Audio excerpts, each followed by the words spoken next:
Militias in Libya advance on the ISIS stronghold of Sirte. Zika fears prompt health experts to call for the Olympics to be moved from Rio. And a 3D printer made this building. And it's not just for show. Africa 54 starts right now.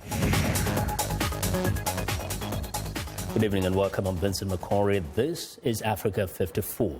Fighting is raging in Libya between brigades aligned with the new UN-backed government in Tripoli and the Islamic State militants. At least 10 brigade fighters were killed by Wednesday night and another 40 wounded in fighting close to the Islamic State stronghold of Sirte. The brigades, mostly composed of fighters from the western city of Misrata, have advanced to the outskirts of Sirte over the past week and say they wanted to recapture the city. On Wednesday, they had gained ground south of the city and at a power station west of Sirte. That's according to statements posted on their social media accounts. They said they had faced 4 suicide car bombings, 2 of which had exploded before reaching their targets. Western states are hoping the United Nations-backed government, which arrived in Tripoli in March, can bring together Libya's competing factions to defeat Islamic State. Now, police in Somalia's capital, Mogadishu, say at least 15 people were killed and more than 20 others wounded when militants attacked a major hotel on Wednesday. Most of the casualties were reported to have been caused by a car bomb that detonated outside Mogadishu's Ambassador Hotel, while many people were performing evening prayers. Among those killed were 2 members of parliament, Abdullahi Jama Kabwain and Mahmoud Gure. A third lawmaker, Abdullah Hashi, was injured. The assault came hours after Somali officials said a top commander of the militant group Al-Shabaab was killed in a late-night military operation. Here in the United States, the case of 3 Somali-American men charged with attempting to join Islamic State militants in Syria and conspiring to help the group is now in the hands of a jury in the Minnesota State Federal Court. Mohammed Farah, 22, Abdurrahman Daoud, 22, and Guled Omar, 21, are charged with conspiring to provide material support to Islamic State and commit murder outside the United States. If convicted, each could receive a life sentence. Joseph Weber, an associate professor of journalism at the University of Nebraska Lincoln, spoke to VOA and gave his thoughts on the trial. Some of the testimony, some of the documents in this case have been quite illuminating on that. These boys seem to be, and I call them boys because they were boys when they started, they seem to have a passionate religious commitment. They seem to be ideologically committed. But my sense is also that their knowledge was really very shallow, and they were heavily propagandized by videos. So as a consequence of this, they thought they were going to be heroic, and they were going to go off and do something for the salvation of Muslims. But on a very flimsy intellectual basis. It's very shallow. I'm amazed at how passionate their commitment was. Secondly, they're adolescent boys, and you have to understand, and I've found this through my studies of other cult organizations, cults appeal to people at a very susceptible time in their lives, oftentimes in adolescence or immediate post-adolescence, because frankly their brains aren't formed, they don't know who they are, they're trying to find themselves, define themselves as not their parents. That seems to be the case here as well.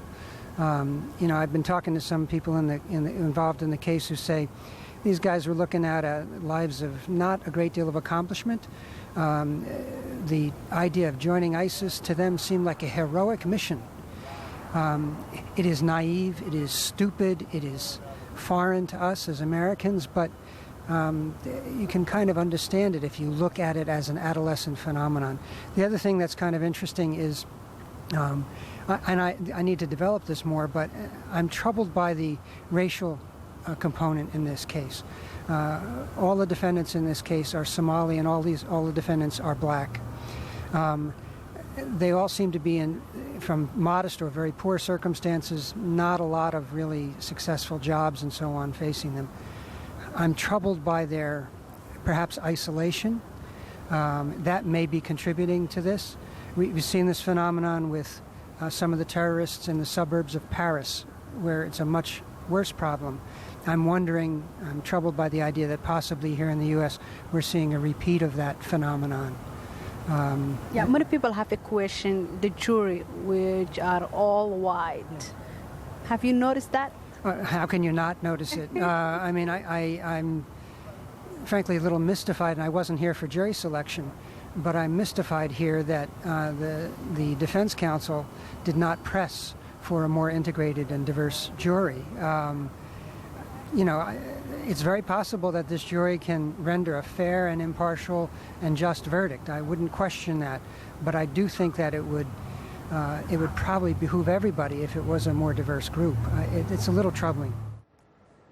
Now, going back to our top story, we mentioned that there is fighting raging in Libya. And now we're joined by phone by reporter Saleh Sarab from Tripoli. Hello, Saleh. Can you hear me? Saleh? Saleh in Tripoli, can you hear me? Looks like we're having trouble with the phone lines there from Tripoli in Libya. Now, from the recent U.S. strike in Pakistan that killed the leader of the Afghan Taliban, to a March strike in Somalia that killed at least 150 members of the militant group Al-Shabaab, the United States has escalated its use of drones under President Barack Obama. Now, for the first time, the Obama administration is preparing to release an accounting of those killed in such strikes. VOA correspondent Aro Pandey has more. From this remote American base in New Mexico State, where U.S. Air Force pilots launched Predator drones, to the targets themselves, human rights groups have long called for hard numbers when it comes to counterterrorism strikes that until recently the administration refused to even confirm. Human rights first Rita Simeon. Saying just trust us, we have high standards, we're doing the best that we can, really isn't enough, and that they need to be disclosing more. The Obama administration has promised as much, with a soon-to-be-released report outlining the number of combatants and civilians killed in U.S. drone strikes since 2009, outside areas of active hostilities like Iraq, Afghanistan, and Syria. We wouldn't even acknowledge publicly that these things were taking place. So the fact that we're now in a position on a regular, routinized basis to publish the results and to quantify the totals about the impact of these operations, I do think represents substantial progress in the direction of transparency. But for Human Rights First Simeon, tallying casualties is not enough. She says the administration should clarify terms like combatant, imminent threat, and feasibility of capture, while taking further steps to codify its drone policy. All of that work that they have done over the years to set standards, to set boundaries, they need to codify that into an order so that Obama does not leave as his legacy sort of boundless, endless, forever war. Foundation for Defense of Democracy's John Hanna served as senior advisor in the Clinton administration and the George W. Bush administration, which was criticized for the creation of the Guantanamo Bay military prison. The Obama administration has almost completely foregone an effort to capture and detain and get intelligence from these terrorists. Instead, it's unilaterally decided that it's going to be the judge, jury, and executioner. Still, he says, drone strikes are an effective tactic in countries like Yemen and Pakistan, where the government is either unwilling or unable to go after terrorists, minimizing civilian casualties compared to conventional military conflict. The key, Hanna says, is balance. Ensure that we're doing everything possible and creating all the necessary institutions and safeguards to find the right balance that ensures American security and yet at the same time ensures that we're not crossing that line into becoming a lawless nation. A challenge that analysts say will continue into the future, with the use of drones now a central component of U.S. counterterrorism policy. Aro Pandey, VOA News, Washington. Now let's go off the beaten path. Kenya's annual Rhino Charge competition brings off-road vehicles and their teams to a remote region of the country to find out who can tackle the most inhospitable terrain in the course of a day. Now the teams raise money to participate and the funds go towards nature conservation efforts. VOA's Jill Craig has more from Narok, Kenya. At first glance, it might appear these guys took a very wrong turn. But actually, they, along with 61 other cars, are competing in Kenya's 28th annual Rhino Charge competition in the difficult terrain of Kenya's Narok County. Basically, there's nowhere you can't drive down. So downhill, not a problem. The problems we get with our little car is going uphill and when the rocks are too big. Eric Goss and his little car have been participating in the Rhino Charge since 1998. Each year, the event is held in a remote area of Kenya at a location that is kept a secret to participants until the last minute. The evening before the competition, chargers are given GPS coordinates of 13 checkpoints to strategically map across an area of roughly 100 square kilometers. But speed is not the name of the game. In fact, there is a 40-kilometer-per-hour limit.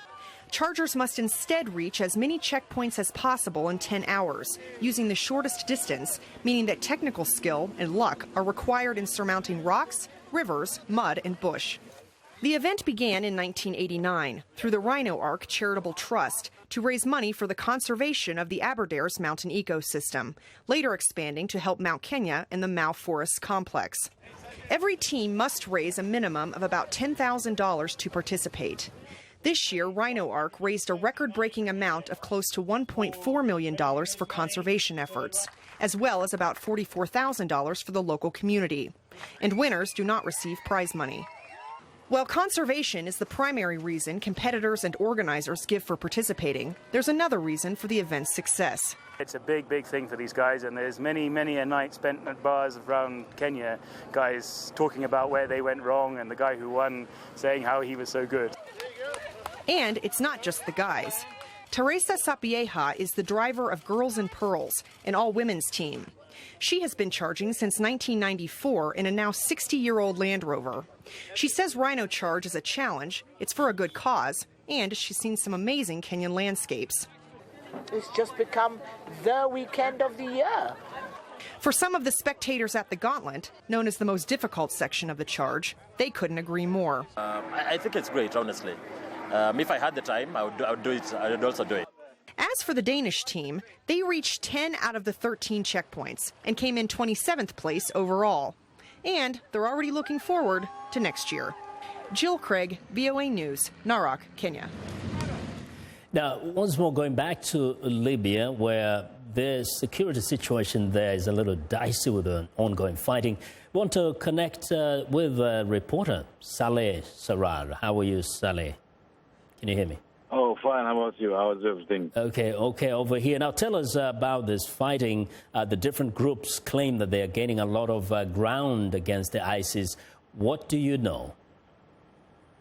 Yes, I think the brigades which are allied with the new government, supported by the UN mission in Libya, is making progress in order towards the city of Sirte, in order to eliminate it from the what we call the Islamic State Daesh, which were controlling the city for a long time. They are determined to expel this Daesh forces and to free the city from the Islamic State. So these brigades are making progress. They already took control of the cities before the city of Sirte, like east of the city of Misrata, they're making progress in the city of what we call Benjawad and Nofliya, and so they either they killed or they expelled the Daesh forces, and they are making progress in order to free the city of Sirte, which is east of the city of Misrata. Now, we also hear that General Haftar has been advancing from the other side. What is the difference between the forces that General Haftar is leading and those ones of the brigades? No. General Haftar is still in Benghazi and is still fighting in Benghazi.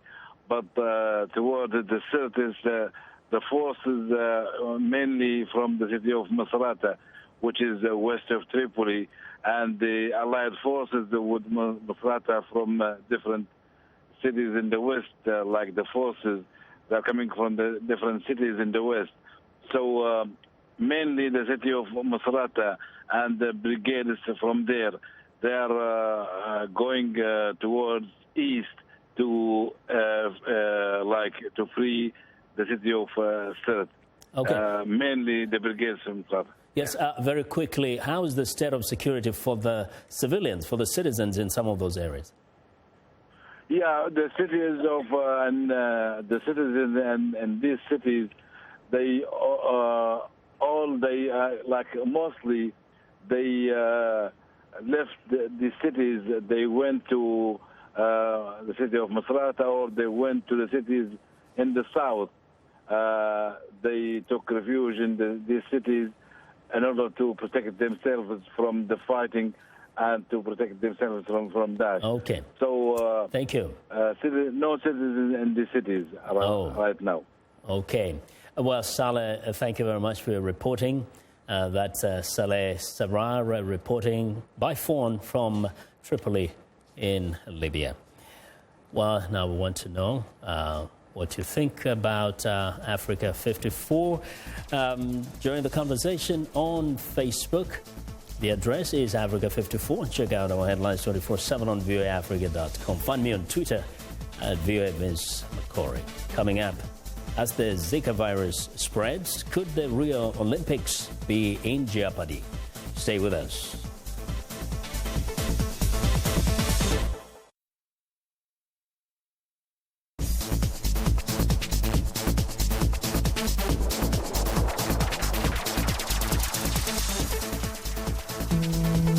Newborns with birth defects caused by the Zika virus are getting global attention. According to Brazil's health ministry, thousands of cases of microcephaly, a serious birth defect characterized by smaller than average head and incomplete brain development, have been reported. Pregnant women should take extra precautions and be aware of the risks. The CDC recommends that all pregnant women consider postponing travel to Zika-impacted areas. Learn the facts about Zika. Education is your first line of defense.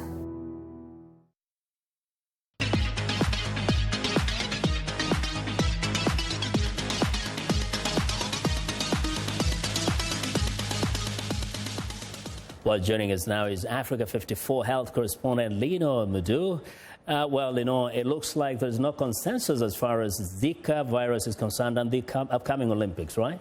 That's right, Vincent. In fact, some experts are raising concerns about holding the Summer Olympic Games in Rio de Janeiro because of the Zika outbreak. However, the World Health Organization says having the Games in Rio, well, as planned, would not significantly alter the spread of Zika. The World Health Organization recently rejected a call for the Rio Olympic Games to be moved or postponed due to the threat posed by large outbreak of the Zika virus in Brazil. Dr. Bruce Elwood is Executive Director of Outbreaks and Health Emergencies with WHO. WHO's response to the concern about the timing of the Olympic Games in Rio de Janeiro is that based on a very careful risk assessment and all the information we've gathered so far about this disease, these games should go ahead as planned, and we should continue to work to make sure they're as safe as possible. In a public letter posted online, around 150 leading public health experts say the risk of infection from the Zika virus is too high for the games to go ahead safely. The letter, sent to WHO's Director General Margaret Chan, says the games should be delayed or moved to another location rather than Rio de Janeiro.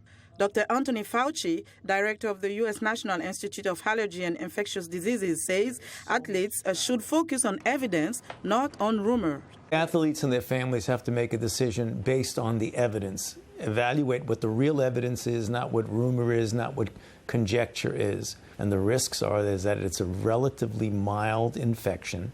It has almost no mortality or long-range morbidity to it.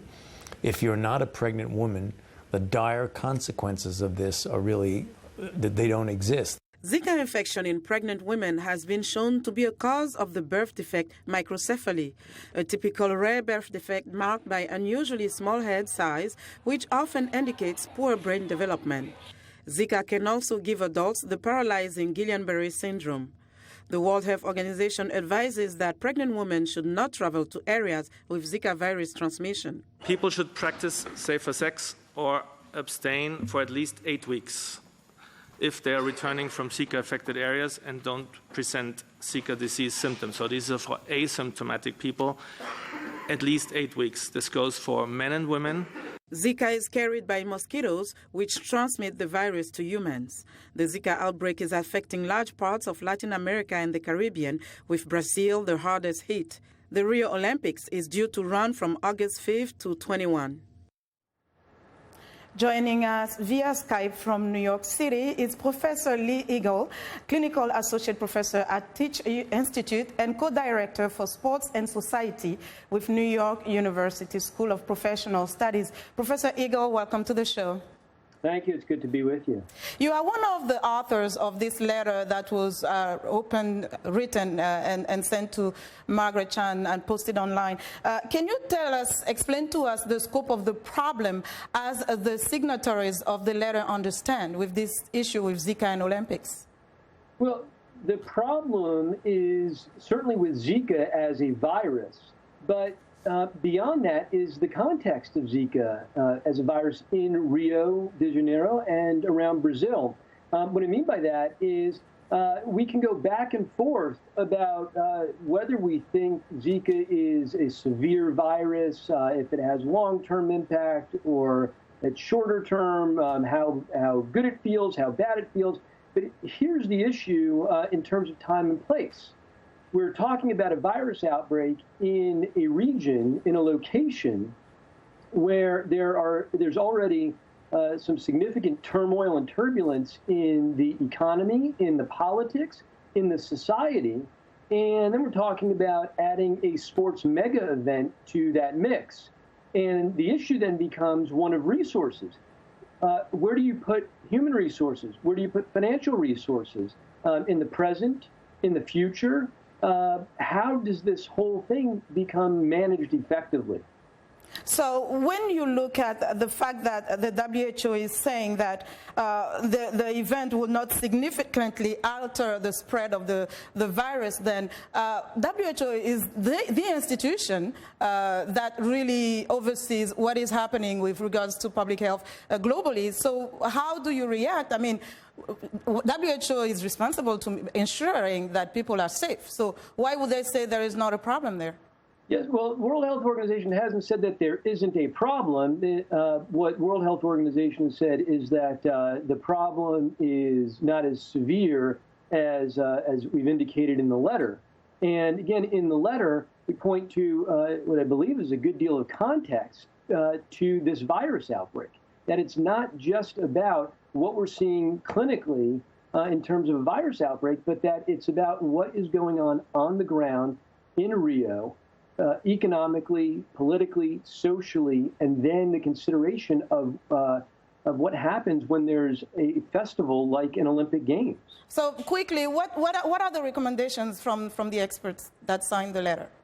Well, we certainly believe that there's a need for an independent panel to make recommendations about what to do in consideration of the Olympic Games going on in Rio in the coming months. Okay, and Professor Eagle, thank you so much for joining us, and we look forward to speaking with you again. You're most welcome. It'll be my pleasure to come on. That was Professor Lee Eagle. He is co-director for Sports and Society with New York University School of Professional Studies. And that's our health report for today, so stay in touch for more. Find me on Twitter at @LenorMoudou. Back to Vincent. Well, Lenore, thank you very much. Very insightful. Thanks for joining us today. Yeah. And remember to watch for Lenore Moudou every Tuesday and Thursday for the latest health news in Africa, right here on Africa 54. Well, it's time now for a short break. Still to come on Africa 54, the Office of the Future opens in Dubai. We'll be right back.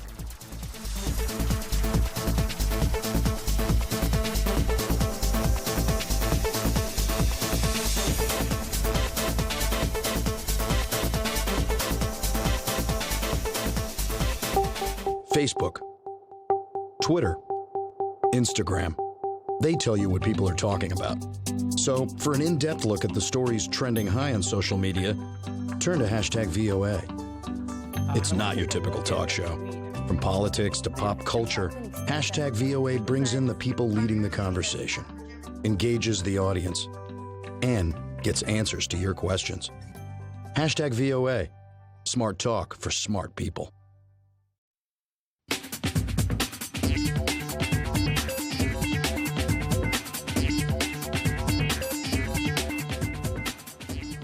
Welcome back to Africa 54. Here's what's trending. New York City is legendary for legions of residents who live in really small apartments.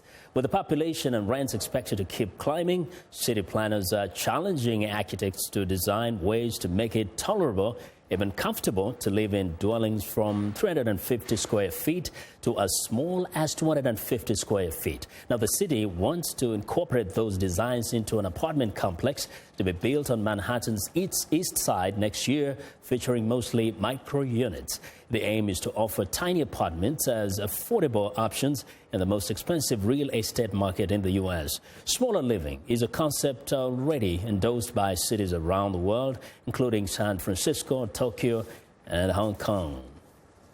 Now, next up, an Israeli from an Arab Christian background is breaking down barriers by being crowned the winner of the country's first national competition for transgender people. Taking the crown is Talin Abu Hanna, who is convinced her victory marks an historic moment in Israel, while members of the LGBT community are persecuted or even killed in some places.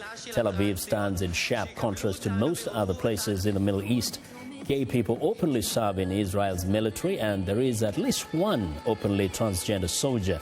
In 1998, transgender singer Dana International won the popular Eurovision Song Contest. Well, and finally, Dubai takes 3D printing to a whole new level. This compact office was printed out layer by layer over 17 days in China at a cost of only $140,000. Features include a tree-shaded outdoor cafe deck and LED lights which automatically adjust to the brightness outside. Products made using 3D printing are first designed on a computer, then printed out in layers using a variety of materials, including metal, plastic, and concrete. Now, the building consists of 17 modules that took workers just 2 days to piece together. Dubai hopes this office will kickstart its plans to transform the Shakhdom into an incubator for emerging technologies. It has set an ambitious goal of using 3D printing in a quarter of all buildings by 2030. And that is what is trending today. Well, and that's our show for today. Be sure to watch Africa 54 on our website at voaafrica.com. For more news, tune in to VOA's evening radio show, Africa News Tonight, at 1800 UTC, and in the mornings to Daybreak Africa. That's between 0300 and 0600 UTC, Monday through Friday. Thanks a lot for watching. From all of us here in Washington, have a good night.